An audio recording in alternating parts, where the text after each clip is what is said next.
Le temps des signatures à l'encre semble révolu.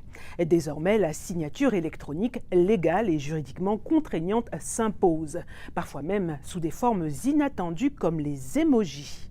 La Cour d'appel de la Saskatchewan a récemment statué qu'un simple emoji pouce levé envoyé par SMS pouvait être considéré comme une signature électronique dans un contrat commercial. Tout a commencé en 2021. Un agriculteur de la société Octor Land and Castle a répondu par un emoji pouce levé à la photo d'un contrat envoyé par un représentant de l'entreprise Southwest Terminal, déclenchant une bataille judiciaire sur la validité de cet accord.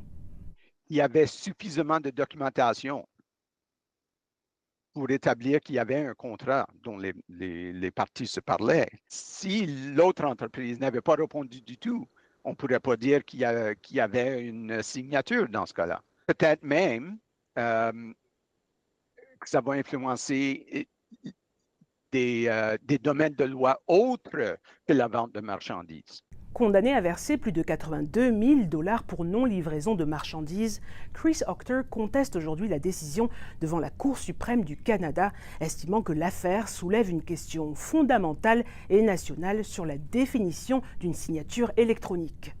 This is a very unique case in that the parties had a pattern of entering into contracts this way, and Mr. Octor signed through short confirmatory text messages. Chris Octor, lui, reste catégorique. Il affirme n'avoir jamais signé le dit contrat. La demande d'appel déposée par la société Octor Land and Castle auprès de la Cour suprême du Canada le 10 février dernier reste en attente de réponse.